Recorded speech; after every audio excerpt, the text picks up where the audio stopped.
It's the beginning of the year, and every beginning of the year, we as a family sit down and make our decision as to what airlines we're going to spend our time with.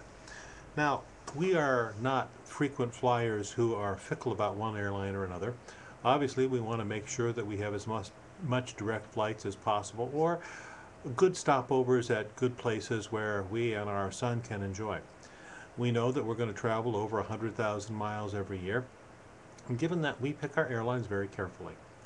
Now we have some people like my brother-in-law who live in a hub of Delta Airlines and has over 2 million miles on Delta, and that's great.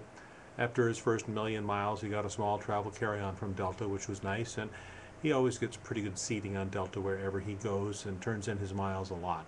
So for him, Delta makes a lot of sense.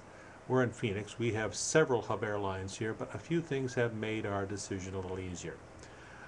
Number one, we take about 6 full first-class airfares to Alaska every year with our family, and typically we've either gone on U.S. Airlines, which has a direct flight from Phoenix to Anchorage, or on Alaska Airlines through Seattle or Portland. This year we're going to do Delta Airlines through Salt Lake City. The reason's pretty simple. They pay a lot more attention to you in the first-class cabin on Delta than they do on Alaska. Start with when you get in and board. You'll find that most of the Alaska Airline flight attendants are sitting up there chatting with one another, not paying any attention to first class. If you ask Alaska Airlines about it, they'll say, well, they are there to assist passengers so that we have a timely takeoff. Translate, you don't get a pre-flight drink if that is your pleasure. So if you want to sit down and have a nice cola before you go or a cup of coffee, you're probably not going to get one. And that makes a big difference to some of us. Number two, Alaska Airlines, they have some of their new jets, and you can't sit at the bulkhead. If you have an infant in your lap, there are certain places you can't be. Delta Airlines still has pillows and still has blankets in their first class cabin. Alaska Airlines doesn't. Delta and Alaska both have about the same amount of room in the first class for our son, who doesn't always like being in his seats and like kind of sitting between the seats and playing with his cars. So this year, it's Delta.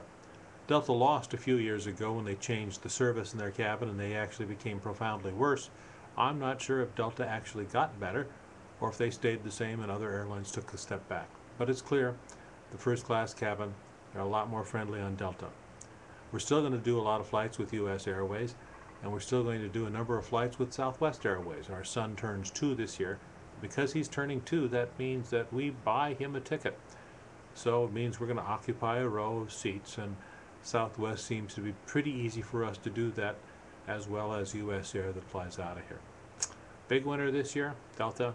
Big loser, Alaska Airlines. We hope they all improve their service, because we, as customers of airlines, like to fly where our miles are appreciated. The frequent flyer miles and status upgrades are nice, but oftentimes most flyers don't fly enough to take advantage of them. Just remember, when you fly, pick your airline carefully. Pick your seats carefully. Get your reservation as soon as you can. And happy flying. I'm Terry Simpson for Eat, Pack, Go. Good day.